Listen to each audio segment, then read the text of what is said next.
A continuación, quedan ustedes en la compañía de la palabra del escritor tucumano Tomás Eloy Martínez.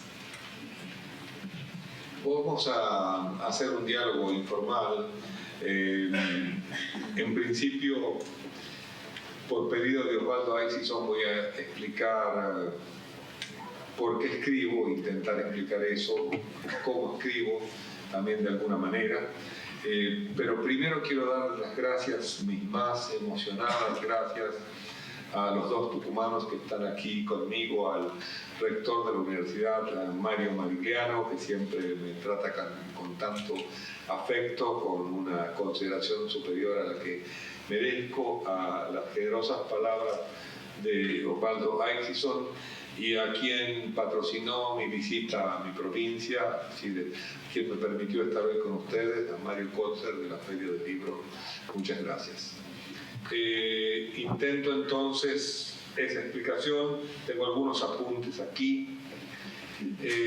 Ya el rector de la universidad les dijo que me interesa mucho la zona de penumbra que hay entre ficción y realidad. Efectivamente escribo para explorar esos límites entre lo real y lo ficticio. Escribo también desde lo que desconozco, desde lo que no comprendo, desde lo que me afecta, es decir, siguiendo la vieja etimología de la palabra afectar. Escribo desde aquello que de algún modo me rehace. Escribo para reconocer esos desconocimientos que están allí y ante los que no quisiera permanecer ciego. En verdad no coincido con el viejo lema de construccionista según el cual todo texto debe suspender casi por completo su aspecto referencial.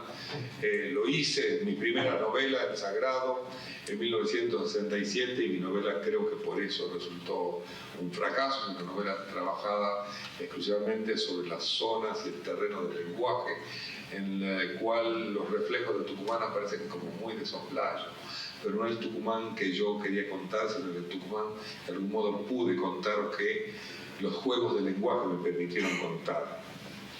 En verdad no quiero ahora suspender nada, no quiero renunciar a nada que prive a mi lenguaje de todos los recursos y las técnicas que ese lenguaje ha ido aprendiendo a fuerza de ejercitarse cotidianamente, a fuerza de buscarse a sí mismo. No quiero castrar a ese lenguaje de la pasión investigadora que se le adhirió al pasar por el periodismo, de la fiebre visual que se le contagió al escribir cine o textos sobre cine. No quiero privarlo de los sobresaltos que lo transfiguran cuando oye música, ve alguna obra plástica conmovedora o reconoce el alma de su infancia en los campos de Tucumán. No quiero tampoco obligarlo a olvidar el paisaje de las teorías críticas que me han movido a mi lenguaje y a mí, los meridianos de la inteligencia, aquí o afuera, donde esté. No quiero, en definitiva, escribir fuera de la historia, ni lejos, ni simulando que la historia no me concierne. Cuando empecé a escribir mis primeras novelas fracasadas, hace los 20 años, me deslumbraba la imagen de Flaubert batallando como un esclavo de algodonal, o uno de los antiguos peones golondrinas de los campos de la caña de azúcar, para encontrar le mot juste, la palabra justa, la única palabra posible dentro de cada frase. Después, con el tiempo, supe que James Joyce, el irlandés, había pasado una vez 16 horas verificando si todas las partes de una oración de su novela gigantesca, prodigiosa, de Ulises, estaban donde debían estar, porque cualquier dislocación, pensaba Joyce, iba a destruir el efecto del conjunto. Y yo vanamente trataba de imitarlo sin advertir que, por mucha razón que uno encuentre en sus modelos, más razón hay en explorar los límites de uno mismo. Más de una vez me he dicho mientras escribo, esto es imperfecto, pero esto es lo que soy, no puedo ir más allá. ¿Cuánto puede un cuerpo?, se pregunta el famoso filósofo holandés heterodoxo filósofo Baruch Spinoza. Cuánto se puede tensar la cuerda del propio lenguaje.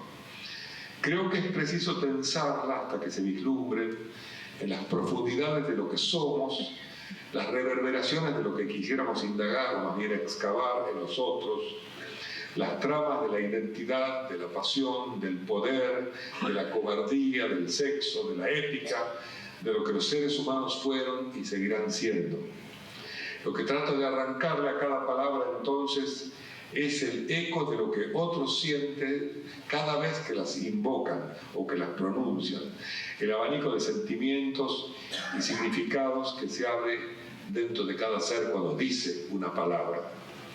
Quiero que la palabra deseo, por citar un ejemplo, resuene de manera diferente en cada uno de mis personajes, siguiendo el ritmo del afán de posesión que hay en ellos, o la soberbia, la mezquindad, la pequeñez, el desorden, la locura, la intensidad de la cual esos personajes están hechos.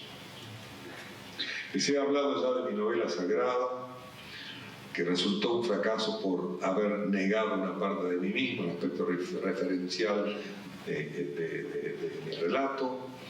Las tres últimas novelas que he escrito, La mano del amo, Santa Evita y El vuelo de la reina, en tanto siguen sin resolver la identidad entre ficción y realidad, se mueven en lo que podríamos llamar el camino del medio, entendiendo el medio en el mismo sentido que un teórico francés, un filósofo francés que a mí me gusta mucho, se llama Gilles Deleuze, cita, es decir, como el lugar del movimiento, el medio como lugar del movimiento, no de la mediocridad, es el lugar del movimiento, el lugar del pasaje, el punto de máxima velocidad, dice, es decir, después de arrancar y antes de frenar, es el punto de máxima velocidad, el imprevisto y vulnerable punto por donde las cosas se empujan.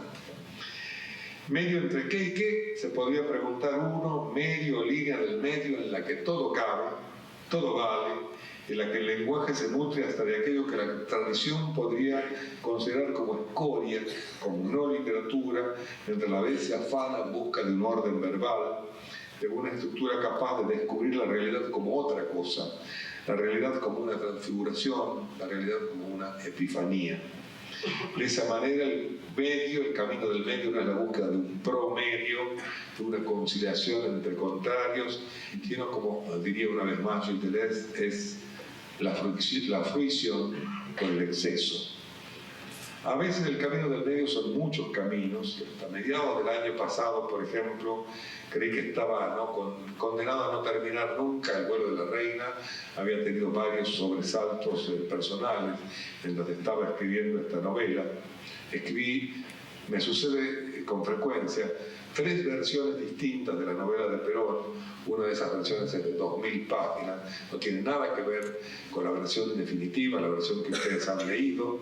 Una de esas versiones, recuerdo, sucedía completamente en Caracas durante el pacto entre Perón y Frondizi, con Frigerio en el medio del juego. La segunda de las novelas ocurría ya, en la segunda de las novelas estaba ya presente el cuerpo de Eva Perón. La tercera versión, la que ustedes han leído, es la definitiva, o los que hayan leído ese libro.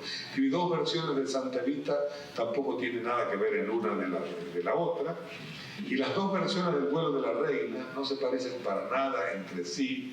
En la primera versión se trata de 2 escritores.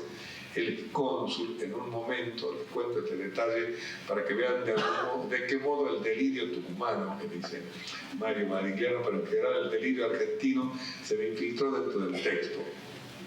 Es un embajador en Polonia, el personaje de esa novela, al cual el presidente de la República llama a Olivos. Dice: quiero encargar una misión muy especial.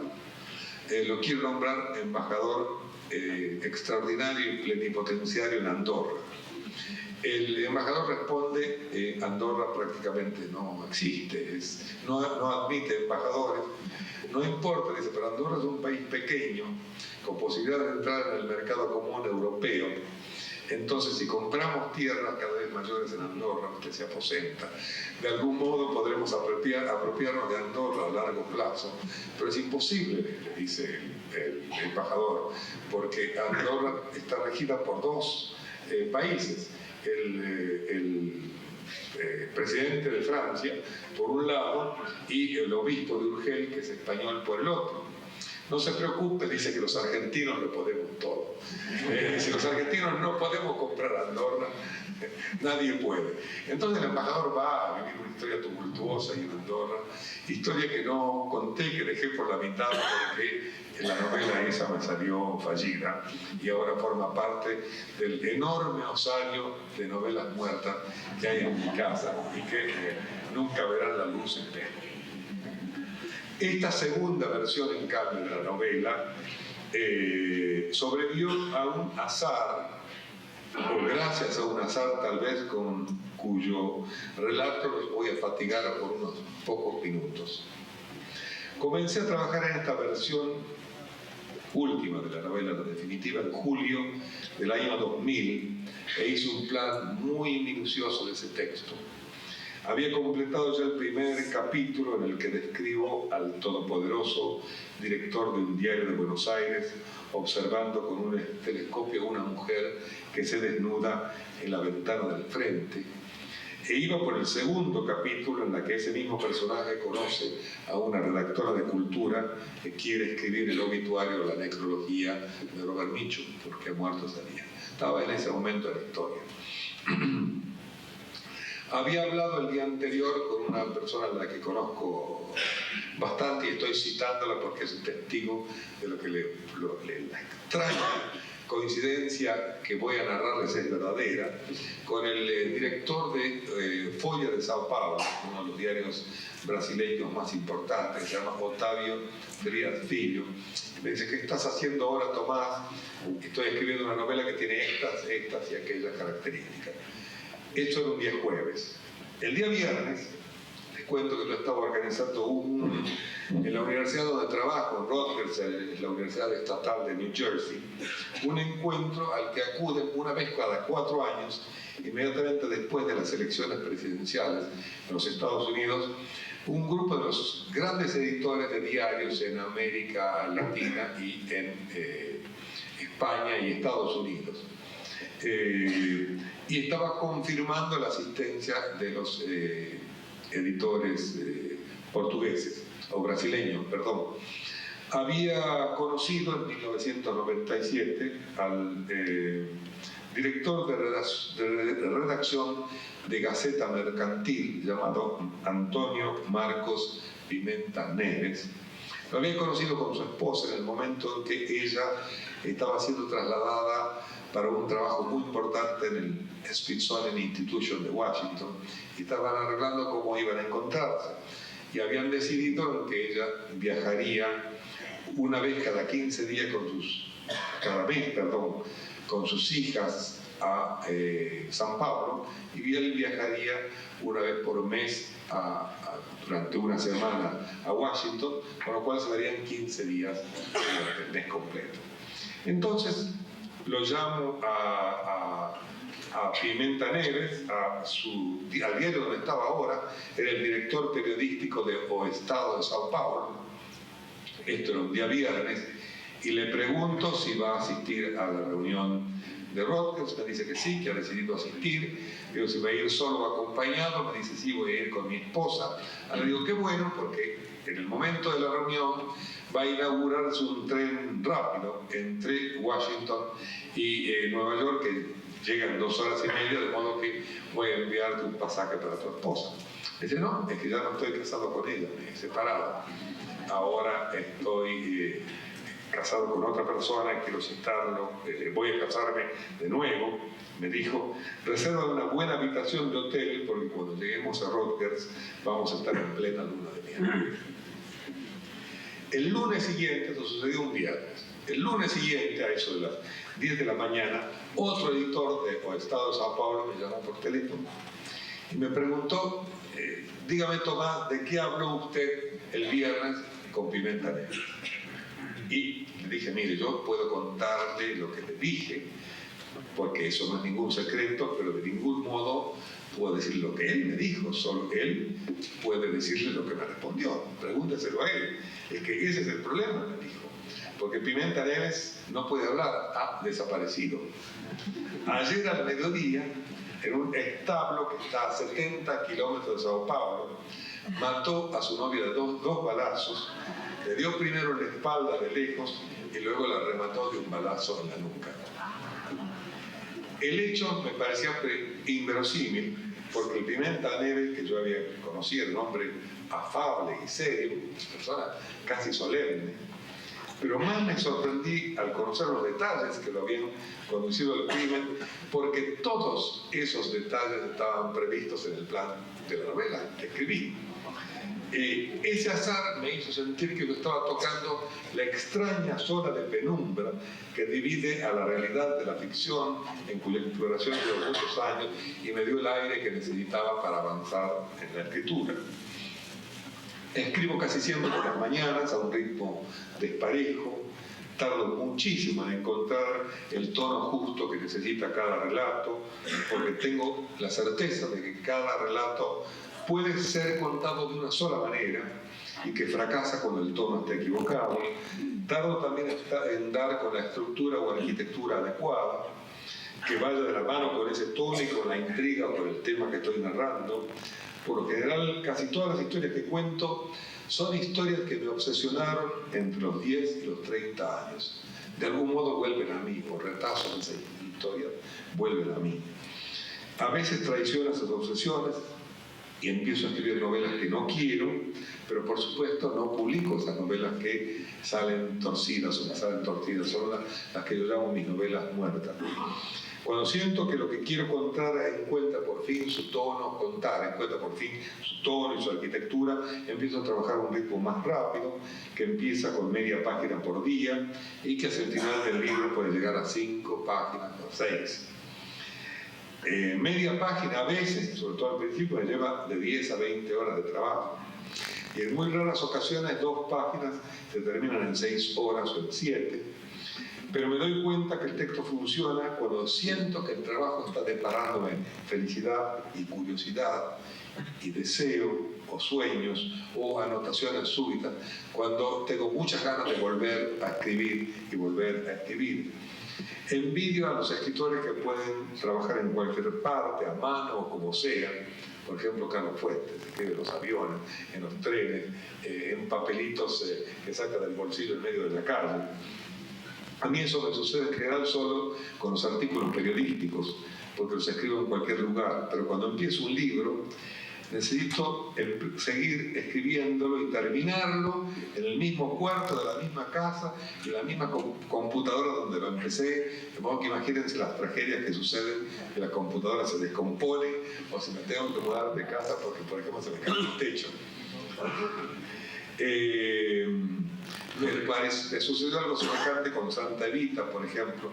Estaba en un cuarto de 2x2, estábamos en pleno verano, el verano empezó a volverse asfixiante y yo me negaba a que colocaran un aparato de aire acondicionado en el cuarto, porque si me colocaban un aparato de aire acondicionado me cambiaban el panorama y yo sentía que iba a tener que saltar de una ficción a otra. Hay manías para las escrituras como para todas las cosas. Lo que escribo está siempre en estado de proyecto, así como cada uno de los seres humanos es por fortuna un proyecto que se desplaza, que no se sabe de dónde viene ni hacia dónde va. Espero que ese estado de proyecto, ese estado de lugar, en el caso de la Argentina, sepa de dónde viene y también sepa hacia dónde va. Vamos a empezar un diálogo ahora. Muchas gracias.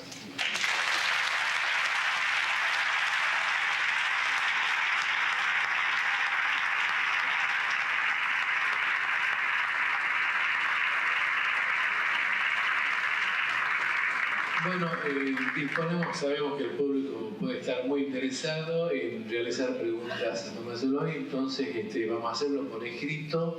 No, perdón, Osvaldo. Contamos con un micrófono, hemos pensado que es un poco más práctico, así que eso queremos informarle al público, que todos aquellos que quieran hacer algún tipo de pregunta a Tomás Eloy Martínez contamos con una secretaria microfonista.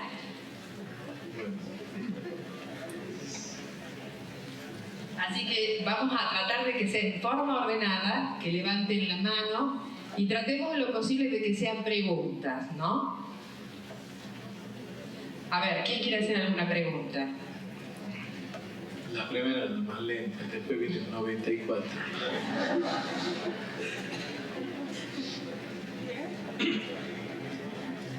Bueno, sí, señor. La profesora.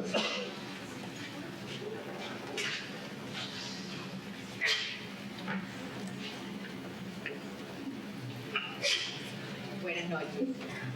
Un aspecto en particular que me interesó muchísimo, entre otros, en la lectura de Vuelo de la Reina, es el tema de la gemelidad, que yo creo que tiene bastante importancia a lo largo de toda la obra, ¿no? Incluso en procesos de trabajo de ese texto que hace Reina a lo largo. No sé si podría aclarar alguna cosa. Me alegro que usted lo señale, en efecto trato de marcar a través de ese modo los elementos mellizos que constituyen la realidad y la ficción. Casi todo sucede por dobles en la historia, casi todas las historias se repiten. La historia de Pimenta Neves se repite en la de Camargo, los dos personajes centrales, tanto Reina como Camargo, viven situaciones de abandono, tienen padres que los abandonan. En el caso de la madre de Camargo, es una madre que lo abandona tempranamente. En el caso de los padres de Reina, son los padres que la abandonan cuando ellos más la necesitan. Además, a su vez, Camargo abandona a una de sus hijas cuando más lo necesita. En fin, los procesos de paralelismo se dan a lo largo de todo el texto y creo que esa es una de las lecturas más eficaces que se pueden hacer de ese libro. Los paralelos que hay todo el tiempo moviéndose en planos distintos, tanto en el espacio como en el tiempo y como en las identidades. Eso más o menos contesta. ¿Alguien más? Me hace la vida muy Acá fácil. tenemos, Si acá no, alguien más. alguien más.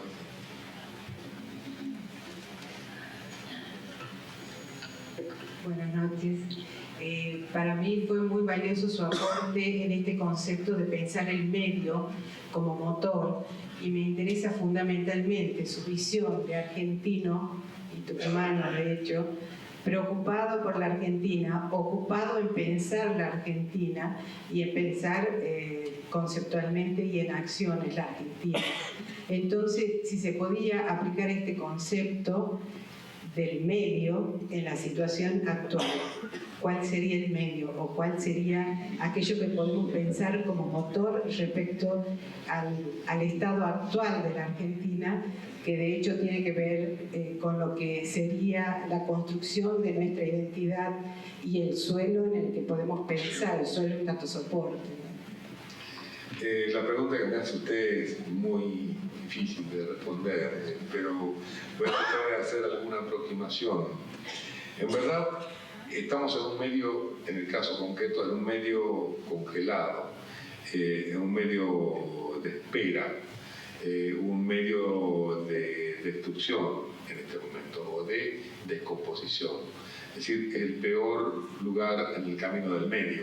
Cuando yo hablaba de la metáfora de Deleuze, me refería particularmente al medio como la zona de máxima aceleración, porque uno arranca y arranca lentamente, y cuando se detiene y frena lo hace también lentamente. El medio es cuando los aviones dicen van en un vuelo de crucero, es decir, en un vuelo continuado de máxima aceleración. No es esta, a todas luces, con toda evidencia, la situación de la Argentina, ¿no es cierto?, de la desdichada Argentina de este momento. Casi todos los argentinos, o la mayoría de los argentinos, o por lo menos la mayoría de los argentinos de bien, creo, estamos de acuerdo en que es necesario refundar la nación, en que es necesario reconstruir estructuras muertas, en que es necesario rehacer el país de alguna manera para volverlo a poner en marcha. La difícil empresa que tenemos que acometer ahora es mucho más que la de un camino del medio. Porque lo que estamos descubriendo ahora, y desde hace algún tiempo, algunos meses, no tanto tiempo, se ve muy claramente en los Estados Unidos y sobre todo en las averiguaciones o diálogos que he tenido en los Estados Unidos, que nos hemos creído durante mucho tiempo el centro del mundo, un país importante. Me acuerdo una vez que cuando Borges volvía de Japón, le preguntaron los periodistas apenas del sentido del avión: dígame, Borges, ¿qué piensan de nosotros allá en Japón? Y Borges dijo: creo que no piensan absolutamente nada. El problema es que ahora ya no solo no piensan nada, sino que no quieren de veras hacer nada. Quienes sostengan o crean o agiten la fantasía, el espejismo de que son más o menos amigos de los Estados Unidos y pueden atraer capitales a los norteamericanos y a la Argentina, les aseguro que nos engañan. Seguro que nos mienten, pero nos mienten feo. No es la intención del Fondo Monetario Internacional poner dinero hasta que los argentinos se reencaucen por sí mismos. Esto ya era una decisión tomada en agosto del año pasado. Al gobierno republicano de George W. Bush, que es un gobierno, como la mayoría de los gobiernos republicanos, belicista e imperial, con una enorme vocación imperial, les interesan aquellas zonas de conflicto estratégico. Zonas de conflicto como, no las de conflicto potencial, sino de conflicto estratégico real. México les interesa mucho solamente porque es un vecino, y en tanto vecino les puede crear problemas. Brasil les interesa mientras creen que no pueden conjurar la amenaza de Lula presidente, y por el peso que tiene el país en general. Colombia les interesa por el narcotráfico y el estado también de caos interno que hay en ese país.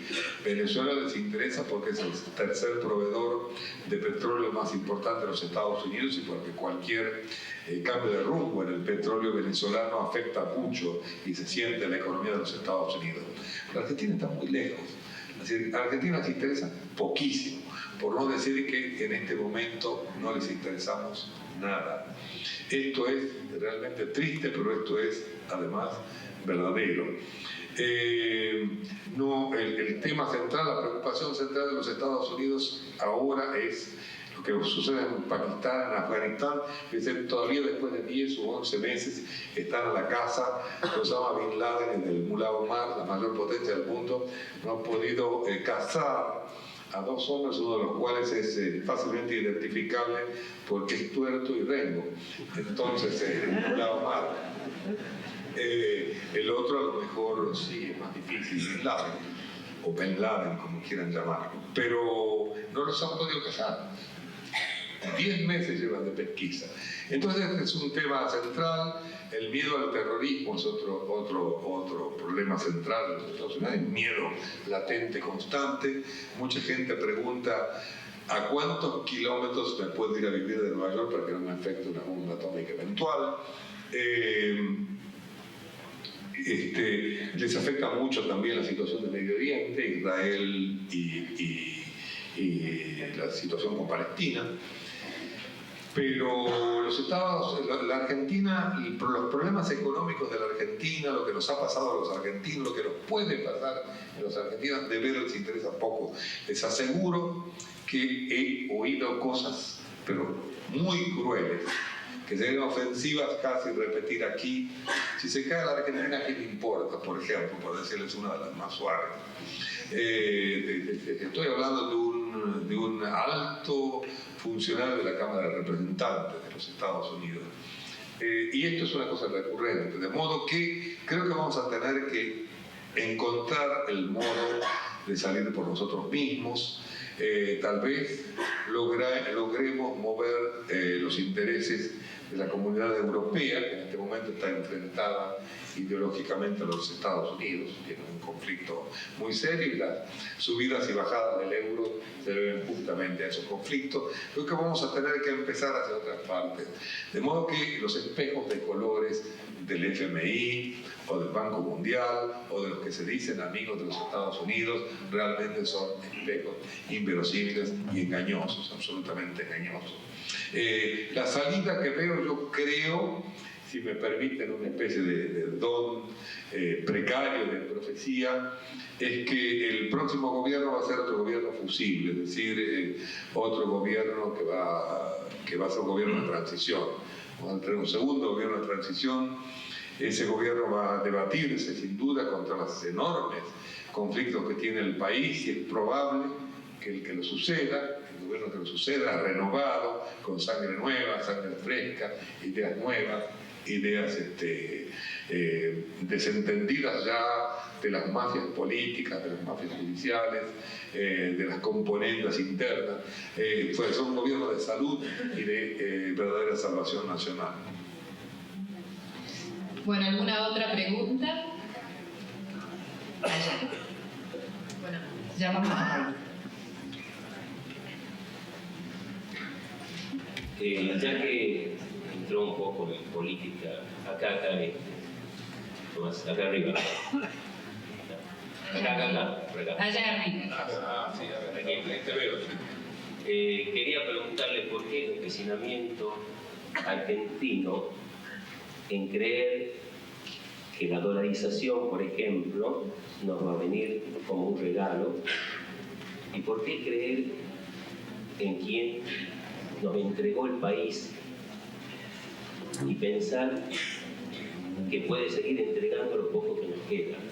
¿Por qué forma parte del imaginario colectivo que Argentina necesita de un salvador o de un líder que a todas luces, me refiero a Menem, que necesita estar vinculado a Estados Unidos, como usted dice, y que va a venir la salvación a través de sus amistades?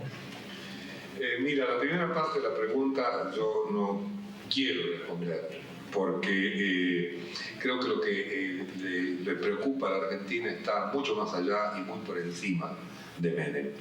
Creo que la comunidad argentina, todos nosotros, a través de las formas de expresiones más libres, somos los que podemos salvarnos. Han surgido ya expresiones generales de protesta, movimientos esporádicos y todavía un poco incipientes y caóticos.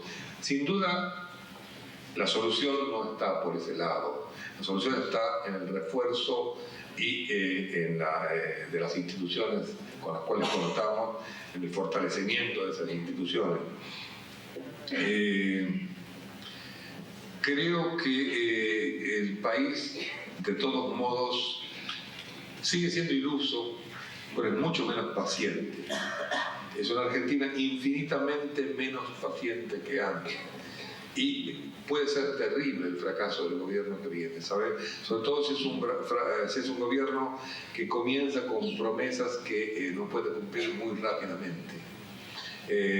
Si es un gobierno engañoso, con promesas que no puede cumplir rápidamente, la situación que podemos llegar a vivir, pues hay mucha impaciencia, hay mucha miseria, hay muchísimo dolor, hay muchísima exigencia de soluciones rápidas y no son posibles las soluciones rápidas. Aquellos que prometen soluciones rápidas no las van a dar. Cuanto a la dolarización, le puedo decir que lo que dice el Departamento de Tesoro de los Estados Unidos, el señor O'Neill, y la Argentina decide que la dolarización es un problema de la Argentina. En los Estados Unidos no tiene nada que ver con eso. Es decir, que nosotros vamos a sacar los dólares que son de los Estados Unidos. Tenemos otra pregunta allá arriba.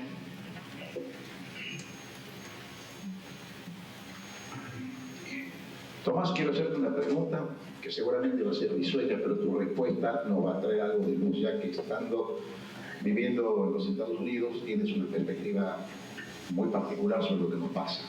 Si tuvieras que escribir una novela sobre Menem, tu novela sería la zona esta de la Me transición, aburriría mucho, me aburriría mucho. o sería, Es tan previsible. o sería la realidad ficción.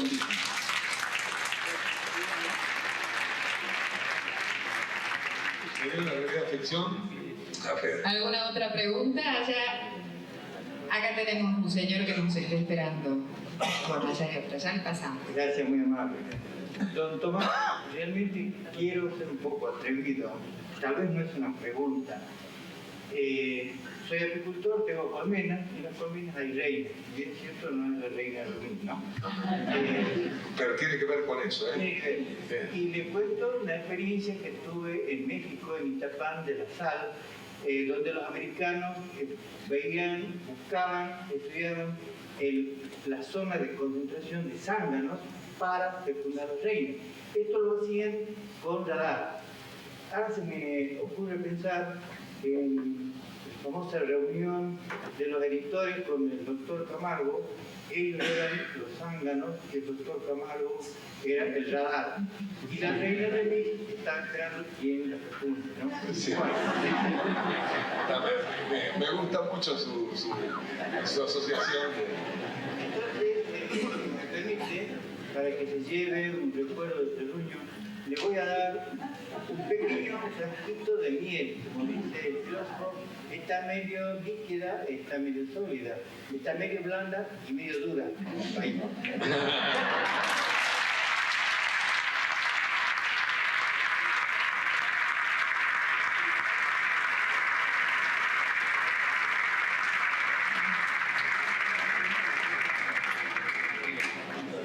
Allá arriba hay un señor que quiere hacer una pregunta.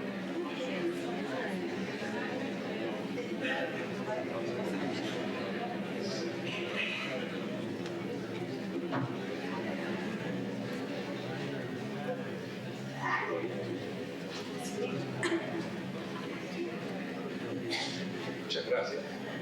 ¿Está la reina aquí?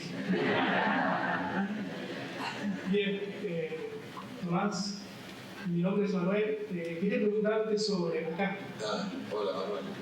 No sobre el vuelo de la reina precisamente, sino sobre La mano del amo. ¿Sí? Una novela que creo que superó cualquier expectativa que yo tenía al sentarme a leerla. ¿Sí? Descubrí el simbolismo de la música, descubrí la transgresión en el lenguaje, la búsqueda de una novela vanguardista, diría yo, en el sentido de cómo relata el poder. Ahora, ¿se puede leer esa novela como una historia de la Argentina también? Y si es esa novela la antesala de lo que sería el vuelo de la reina. Esa novela es en efecto la antesala del vuelo de la reina, la génesis de esa novela es muy curiosa porque es una novela que yo soñé completamente, de principio a fin. Es un sueño que tuve un día de 1979 en Caracas, en el que estaba viviendo en el exilio, y al levantarme anoté el sueño completo y ahí lo dejé registrado.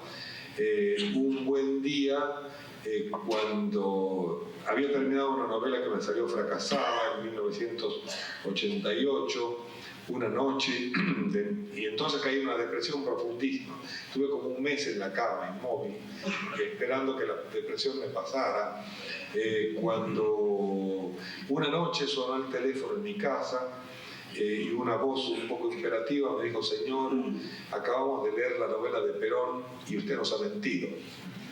Y le dije: bueno, si usted ha leído una novela, de eso se trata, de mentirle. No, me dice, pero es que usted ha mentido sobre un punto en el que nosotros conocemos la verdad. Nosotros fuimos las personas que llevamos el cadáver de Eva a Italia y por lo tanto queremos contarle la historia verdadera. Aquella noche me reuní con esa gente, había llamado previamente a mi abogado. Mi abogado me acompañó al café donde ellos me citaron, se sentó en una mesa distante. Le dije: en un momento dado, si me llega a pasar algo, quiero tener testigos. Y si estos hombres en verdad quieren contarme la historia, voy a levantarme, voy a ir al baño, te ruego que me sigas y en el baño me vas a dar consejos sobre qué hacer. Entonces él me dijo: trata de grabarlo, trata de registrar lo que te dicen. La historia real de lo que me contaron va a salir en folletín durante toda esta semana, desde el domingo, es decir, desde el pasado mañana, hasta el sábado siguiente en El País de Madrid, a lo largo de 2 páginas, todos los días. Es la historia real de esa noche, porque además, curiosamente, las 2 personas que me habían citado eran las mismas 2 personas que atentaron 3 veces contra la vida de Perón. Es las mismas. Son los que secuestraron el cadáver de Eva y a la vez atentaron contra la vida de Perón. Como yo me había resistido a escribir sobre el peronismo, nada, después de la novela de Perón no quería saber nada ya con el peronismo. Pero esta historia que me ponían entre manos era enormemente tentadora para narrarla como novela. Entonces decidí escribir en el medio un libro que no tuviera nada que ver con el tono de Santa Evita ni con el tono de la novela de Perón. Fue una novela completamente independiente. Y así nació La mano del amo, que es un libro que ha sido muy poco leído. Es el que menos éxito tuvo de mi libro. Primero, por una razón absolutamente fortuita, la primera portada, la portada de la primera edición del libro, reprodujo un cuadro para el cual la editorial no había pedido permiso. La pintora que pintó ese cuadro exigió una suma enorme de indemnización, entonces la editorial tuvo que retirar el libro de circulación y el libro por eso circuló poquísimo. Pero sí, es la antesala, es una narración del poder, es una metáfora de la Argentina de 2 maneras. Hay una zanja, la misma zanja de Alsina, la hago llegar hasta Tucumán en esa novela, para que divida como una cicatriz el país en 2 partes. Y de algún modo es la visión de un mundo tucumano completamente onírico, completamente soñado, hasta el punto es soñado que Tucumán no se menciona ni una sola vez dentro de la novela, aunque es un trasfondo casi transparente de la vida de la provincia. Creo que sí, que así como la novela de Perón y Santa Evita son novelas mellizas, gemelas, también La mano del amo y El vuelo de la reina constituyen una pareja. Bueno, la última pregunta.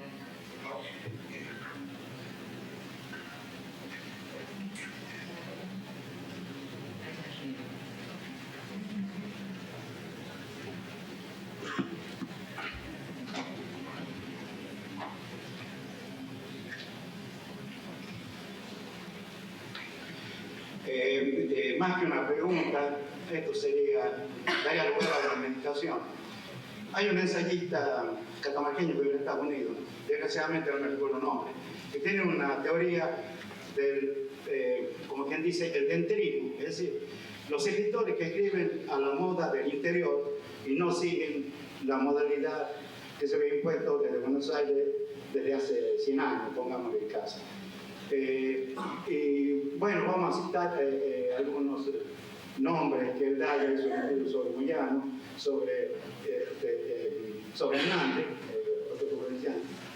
Y bueno, y yo me pongo a pensar en Benedetti, pienso hasta en Rosenzweig, pienso también en el gran escritor jujeño Tizón, que elaboran unas historias, pero también unas historias que son diferentes en su forma de narrar. Estarán haciendo una nueva forma literaria a partir de eso en cuanto a lo que te toca a vos y a la demás gente. Sobre eso nos gustaría que nos hable, porque ahí hay una realidad que es más poderosa que la ficción. Por ejemplo, en la provincia a donde vivo, que es La Rioja, la realidad es más poderosa que la ficción, por todo lo que pasa, por lo que pasa. ¿Usted cree? No estoy tan seguro,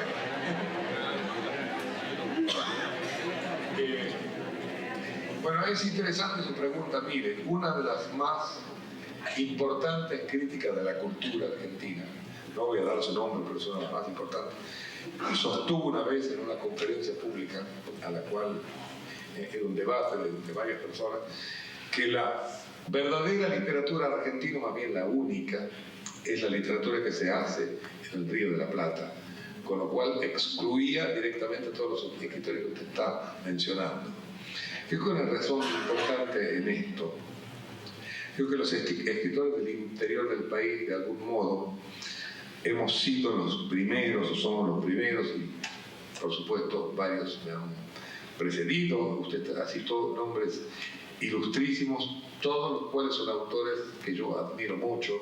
Juan José Hernández, admiro enormemente su poesía y sus cuentos, y me parece formidable que se hayan editado sus poemas completos recientemente. Me parece un gran escritor, un verdadero gran escritor.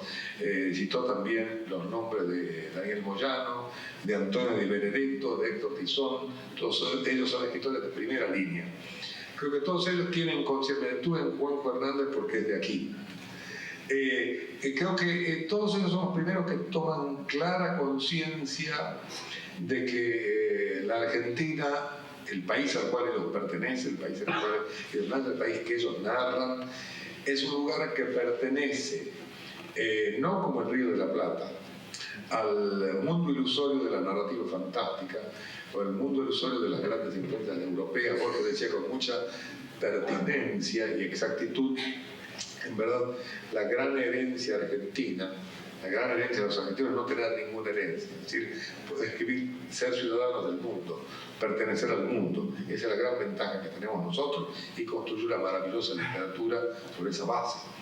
En el caso de la literatura que hemos construido la gente de provincia, hay una conciencia muy clara, no solo de la pertenencia al mundo, sino también de la pertenencia a América Latina, hecho que en el Río de la Plata no existía.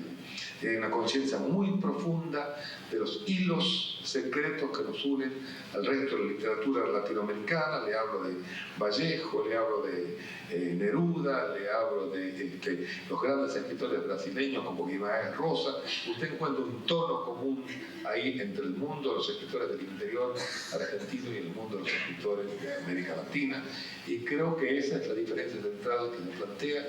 No es un nuevo tipo de escritura, es simplemente una pertenencia regional marcada muy claramente por la escritura de estos autores que usted ha mencionado muy bien, y la escritura del resto de los autores del Río de la Plata. Les agradezco muchísimo haber estado aquí, agradezco inmensamente la presencia de mi tía Eloísa Martínez Castro de Mena, que es una tía queridísima, que me alegra mucho ver.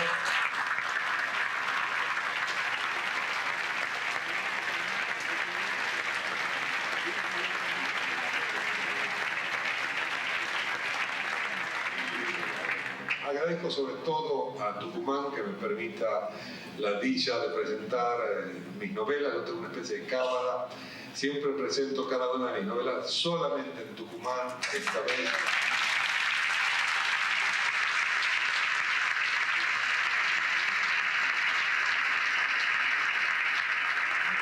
Esta vez los azares de un premio me obligaron a empezar en España y a seguir por muchos otros países. He estado en Brasil, he estado en Italia, he estado en Francia, en México, Colombia, Venezuela, pero he querido que el último lugar, por cábala, ya que no pudo ser el primero, en este caso sea el último, o el único, si no el primero es el último, sea mi ciudad natal, Tucumán.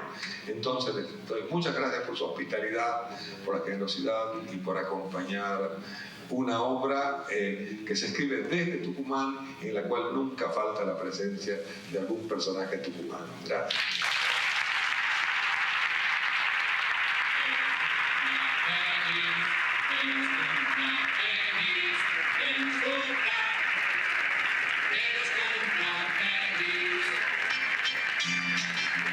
El 17 de julio ha cumplido años de Marcelo y Martínez.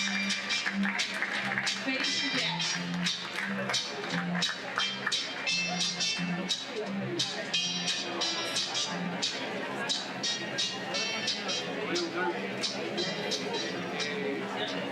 Viernes, lo que hacen esto.